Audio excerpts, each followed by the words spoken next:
예, 그러면 두 번째 연자를 소개하겠습니다. 윤건호 교수님이십니다. 가톨릭대학 서울성모병원의 내분비내과 교수로 재직 중이시고 현재 대통령 직속 4차 산업혁명위원회 내에 디지털 헬스케어 특별위원회 위원장이고 또 대한민국 의학 한림원의 원격의료 연구 특별위원회 위원장을 맡고 계십니다. 오늘 발표해 주실 것은 환자 가치 중심의 의료 서비스 미충족 요구에 특히 지역 의료 및 비대면 의료에 대해서 말씀해 주시겠습니다. 윤건호 교수님 부탁드리겠습니다.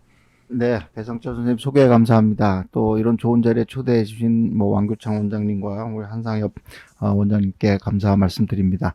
저는 아주 큰 그림을 우리 김인 교수님께서 이렇게 쭉 보여주셨는데 저는 좀 아주 내로우다운해서 자, 과연 우리가 환자를 보고 있는 이런 임상 현장에서 어떻게 우리가 좀 변화돼야 되겠느냐, 그런 변화가 어떤 그 목적을 가지고 우리가 가겠느냐 하는 내용에 대해서 조금 말씀을 드려보고자 합니다.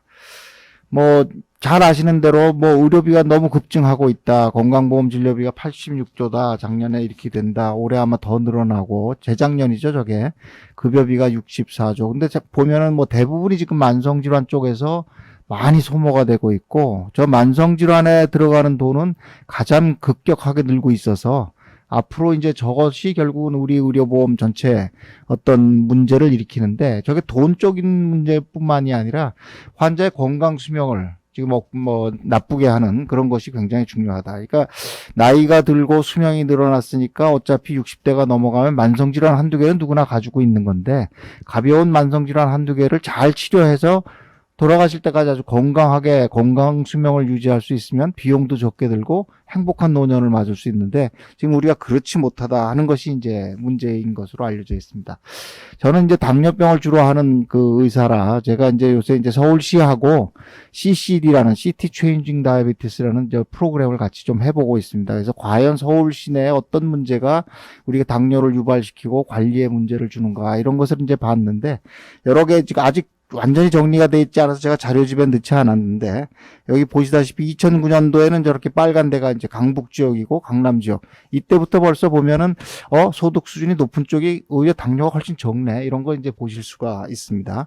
그다음에 그것이 2013년이 되면 조금 더 변화를 보이고, 2017년이 되면 상당히 지금 강북 지역에 굉장히 이제 당뇨병의 유병률이 높아지고, 오히려 강남 쪽은 훨씬 그것이 적은 양상을 볼 수 있고요. 저게 프레벌런스뿐만이 아니라 당뇨병의 조절 정도도 거의 비슷한 양상을 보이고 있습니다. 그래서 조금 전 연자분께서 말씀해 주신 대로 경제 격차가 건강 격차를 많이 유발하고 있다. 그런데 그게 지금 서울시에서 벌어지고 있는 일이거든요. 서울과 지방이 아니라. 그러니까 의료기관이 없는 것도 아니고 의료를 찾아가지 못하는 것도 아닌데, 여기서도 소득수준에 따른 큰 격차가 지금 일어나고 있다, 이렇게 얘기가 되고 있고요. 피지컬 액티비티를 비교를 해보면 피지컬 액티비티는 오히려 당뇨병이 높은 분 쪽에 많이 높아요. 운동을 안 하고 이런 거는 아니죠. 육체 노동은 충분히 하고 있는데 당뇨병의 인시던스는 높은데, 그 이유를 이렇게 보면 요거 거의 비슷한 그림이 그려지는데, 그거는 오로지 에버리지 셀러리가 이거 됩니다. 이거 경제 격차가 프레발런스의 격차하고 굉장히 유사한 모양을 지금 보이고 있고, 또 하나가 이제 헤비 드링커가 많은 쪽에 똑같은 양상이 난다. 그러니까 결과적으로는 경제적으로 취약하고, 그 다음에 건강한 생활 습관을 가지지 못하고, 많은 스트레스에 노출되고, 그 다음에 아주 좋은 음식을 잘 못 먹고, 이것이 그 성인의 당뇨병만 유발이 되는 것이 아니라 아이들의 고도 비만 유병률도 거의 지금 여기에 매칭이 되는 양상으로 나타나기 때문에, 뭔가 이게 지금 꼭 돈만으로 우리가 해결할 수도 없고, 의료기관이 설립이 된다고 해서 저게 해결될 문제 같지도 않고, 뭔가 우리가 지금 분절돼 있고 단절돼 있고 중증 진료 위주의 대형 병원 위주의 의료 시스템이 이제는 정말로 1차 의료 위주의 어떤 그 주치제도 비슷한 이런 형태로 변화돼 가야 이런 문제들이 해결이 되지 않을까, 이런 생각이 드는데, 1차 의료기관에 대한 여러 가지 지원이나 1차 의료기관이 뭔가를 할 수 있는 여건이 너무 부족하지 않는가, 거기에 우리가 뭘 줄 수 있는가 하는 것에 대해서 굉장히 고민해야 될 것이다, 이렇게 생각이 됩니다.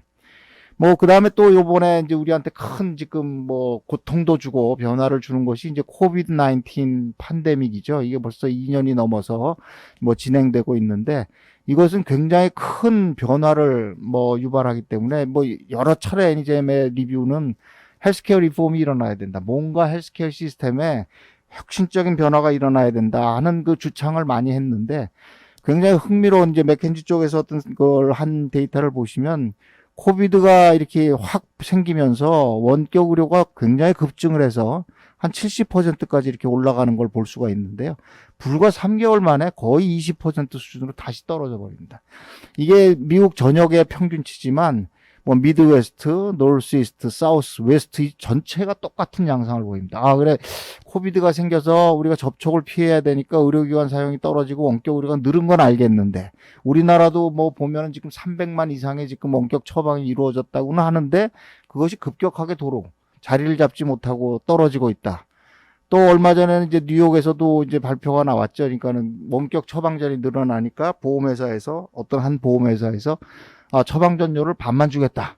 이렇게 돼가지고 또 굉장히 무리가 일어났는데 그 이후에는 어떻게 됐는지 이제 아직 리포트가 없어서 저는 못 봤는데 그런 식의 굉장히 변화가 생기는데 어떤 형태로 이런 변화를 우리가 사회가 수용할 것인가에 대해서 깊은 논의하고 뭐 이런 콘센서스가 있어야 되는데 그런 노력이 우리가 좀 부족하지 않은가 이런 생각을 하게 됩니다. 그래서 여기서 쭉 얘기는 우리 손안에 이미 뭔가를 뭐 의료를 이게 뭐 혁신적으로 바꿀 수 있는 테크놀로지는 이미 가지고 있지만 워크플로우 자체 여러 가지 이코노믹 인센티브가 오로지 페이스 투 페이스 모델에 국한되어 있기 때문에 이 시스템이 바뀌어지지 않고는 의료 시스템을 바꿀 수가 없다.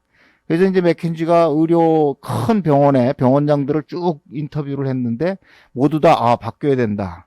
근데 가지고 계신 버젯에 그럼 이런 의료 정보나 이런 걸 위해서 뭐 투자할 생각이 있으십니까? 돈이 안 되기 때문에 내가 투자할 생각 없다. 이런 것이 이제 일반적으로 미국에서도 나타나는 그런 현상들입니다. 그래서 이런 인센티브 시스템, 조금 전에 말씀 주신 무슨 가치 기반의 어떤 그 밸류 베이스, 어떤 컴펜세이션이 일어나지 않고는 이런 시스템의 변혁을 참 일으킬 수가 없다.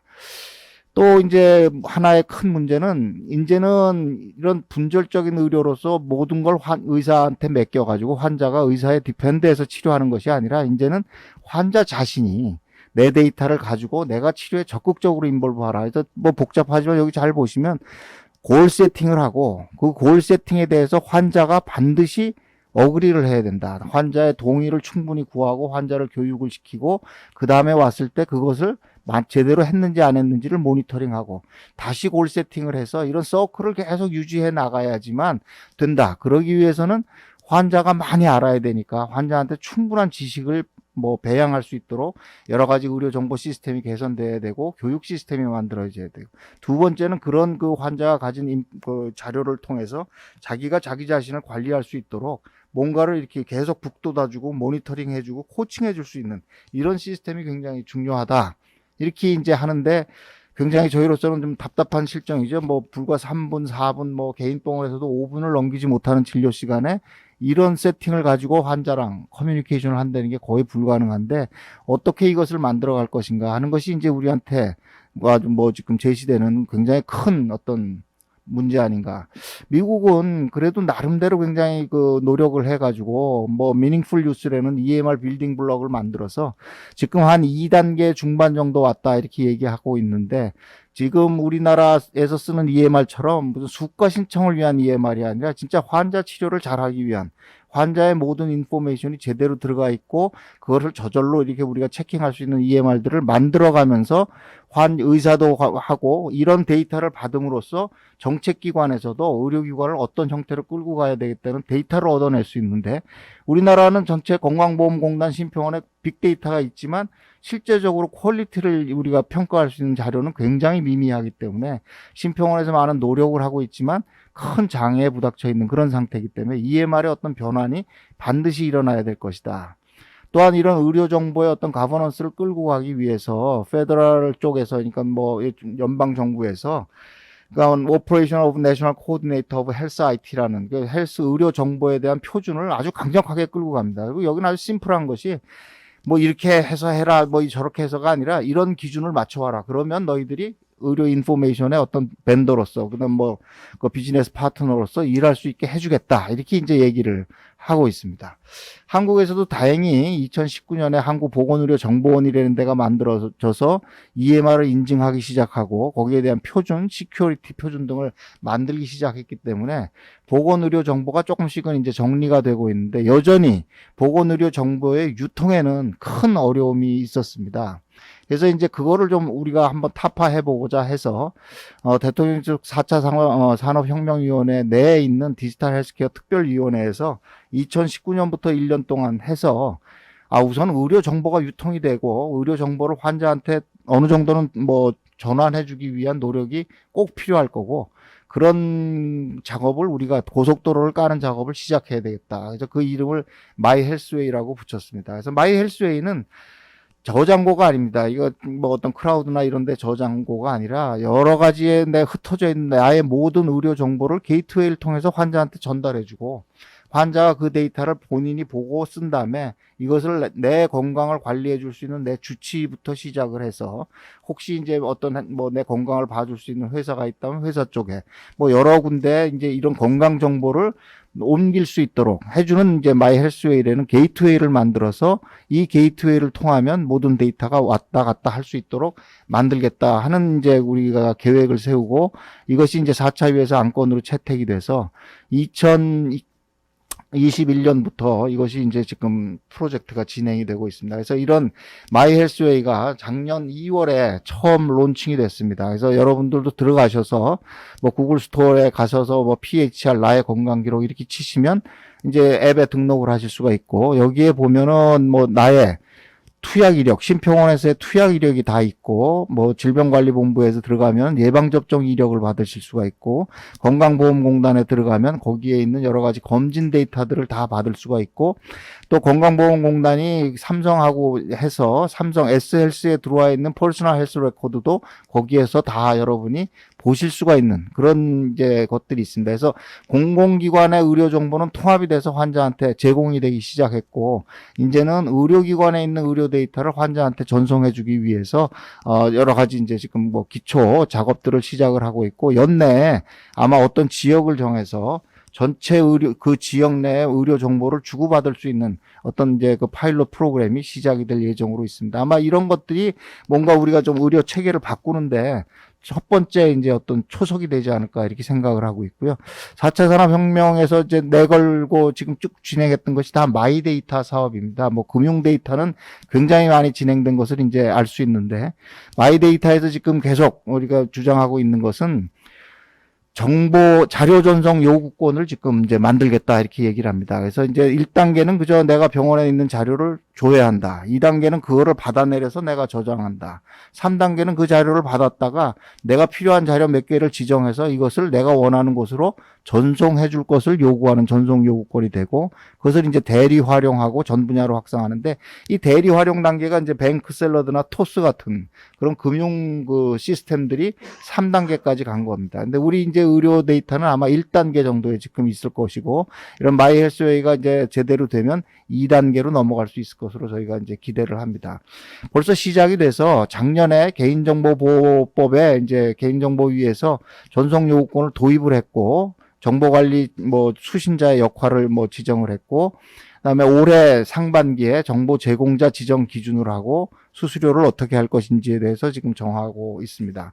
분야별 고시를 이제 제정하게 되면 아마도 연말쯤 되면 뭔가 우리가 체감할 수 있는 의료 정보의 유통이 어느 정도 일어날 수 있지 않을까 이렇게 생각을 하고 있습니다. 또 하나는 자 그런 의료 정보의 유통만 가지고는 어려울 것이다. 이것을 진짜로 진료에 우리가 사용하고 그것을 잘 해야 되는데 그런 것이 이미 지금 만들어져서 잘 지금 어느 정도는 진행이 돼가고 있는 1차 의료 만성질환 관리 시범 서비스라고 생각합니다. 원격 의료 비대면 진료가 지금 안 된다고 자꾸 그러는데 제가 생각할 때는 이거 자체가 지금 원격 모니터링 코칭은 완벽하게 제도권 내로 들어와 있고 거기에 대해서 지금 수가를 지금 평가해서 주고 있기 때문에 어느 정도 굉장히 잘 들어와 있다. 그리고 잘 계획이 돼 있죠. 참여기관이 어떤 지역 그 동네 의원 20개를 지역의사회가 묶어서 들어와서 참여자를 모집하고 아까 우리가 그 케어 플랜에서 봤듯이 포괄적으로 평가하고 교육해서 케어 플랜에 골 세팅을 하고 그다음에 환자가 집에 가서는 또 환자가 모니터링 데이터를 받아서 일만사업 홈페이지에 있는 데이터를 보고 의사가 환자가 안 왔을 때도 계속해서 연계를 할 수가 있고 평가를 한다. 근데 이제 의사가 일일이 자기 환자들을 또 집에서 검사한 걸 들여다보고 커뮤니케이션 하기가 어려우니까 코디네이터 역할이 굉장히 중요한데 지금 사실 이 코디네이터가 잘 안 돌아가는 그런 이제 상황이 됐습니다. 그래서 이 시스템 자체가 아주 아이디얼한데 현장에서는 조금 어려움이 있더라. 그래서 어떤 거냐? 1차 의료기관에서는 모니터링을 봐야 되는데 일만사업 홈페이지에 들어가서 보고 뭐 하고 하는 것들이 상당히 좀 불편하다. 그다음에 홈페이지에 들어가서 보고 와서 또 내 EMR에다 기록을 하고 그다음에 이것을 수가를 신청하기 위해서는 또 따로 PDF로 뭐 해가지고 수가 신청을 해서 받아야 되기 때문에 똑같은 작업을 거의 3차례를 해야 일이 끝나는 그런 것들이 있기 때문에 1차 의료기관에서의 중복 업무가 반드시 좀 개선이 필요하고 모든 프로세스가 진료 가이드에 맞춰서 가야 되고 맞춤형 교육 콘텐츠가 지금 현재로는 부족하기 때문에 이런 거를 좀 많이 줘야 되겠다. 보건공단에서는 좀 잘 모든 데이터가 들어온 걸 평가하고 거기에 대해서 우리가 수가를 제대로 다시 산정할 수 있어야 되는데 아직은 지금 시작 단계라 그걸 잘 우리가 커팅을 못하고 있고 자료가 충분히 들어오지 못하고 있다. 정부도 똑같은 그런 입장이고요.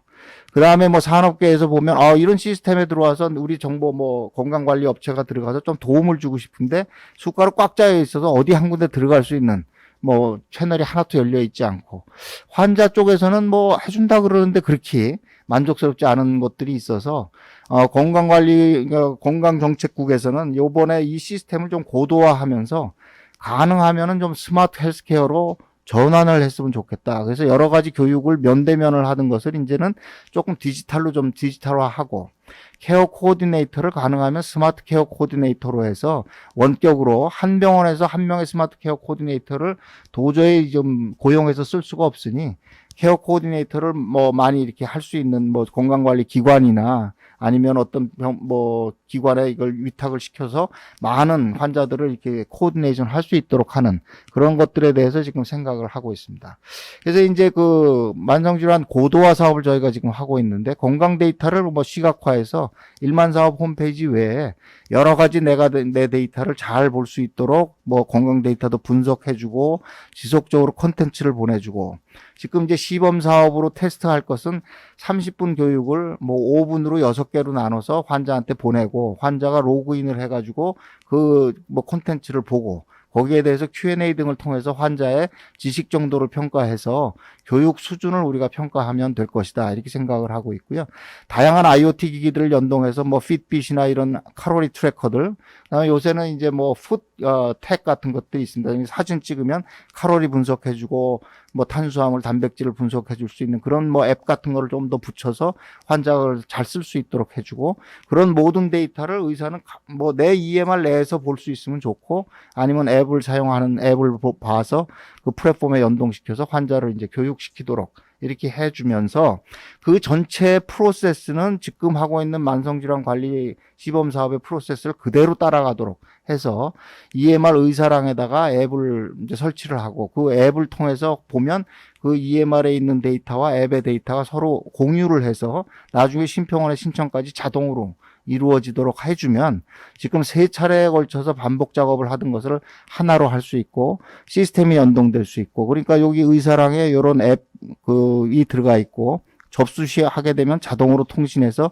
서로의 데이터를 주고받고 그걸 평가하고 환자한테 연계해주는 그런 모델 등으로 해서 이런 디지털화 해주면 그 다음에 이제 여기에 새로 개발될 여러 가지 디지털 치료제들 뭐 이런 것들이 계속해서 연동이 되면 아마도 1차 의료기관에 상당히 어떤 그 툴들이 많이 생기고 지금 이제 부족한 1차 의료기관에 여러 가지 이제 리소스들이 확충이 되면 이제 굳이 환자가 3차 의료기관에 가지 않아도 되는 그 다음에 또 3차 의료기관 의사 선생님하고는 또 컨설팅을 할 수 있는 마이헬스웨이 등이나 이런 걸 통해서 서로 이제 주고받을 수 있는 플로우가 뭐 진행이 된다면 전체의 어떤 의료 시스템이 서로의 네트워크를 가지고 잘 유기적으로 연결되는 인프라를 좀 깔아주는 것도 굉장히 좋을 것이고 그것이 이제 비대면 진료지 무슨 대면 진료를 리프레이스 하거나 뭐 이러는 개념은 아니다 이렇게 생각을 합니다. 그래서 EMR이나 관리 시스템을 연동시켜서 의사의 워크로드는 최소한 줄여주고 의사결정 시스템이나 맞춤 서비스 여러 가지 디지털 뭐 치료제 등의 툴들을 많이 해서 1차 의료기관을 좀 인파워시키고 전문 인력 역할을 대체하기 위해서 정 어려우면 스마트 헬스 코디네이터 등을 우리가 이제 많이 인로를 해서 의사들을 서포트할 수 있도록 하고 거기에 필요하면 뭐 의료 서비스를 할 수 있는 여러 가지 기관들이 들어올 수 있게 해주고 환자 중심으로 사용성을 향상시키는 노력들이 이루어지면 우리가 앞에서 얘기했던 건강 격차나 그 다음에 진짜로 병원에 오기 힘들고 시간을 내기 어려운 분들한테도 뭔가 의료 서비스를 할 수 있는 기회가 생기지 않을까 이렇게 좀 생각을 해봤습니다. 감사합니다.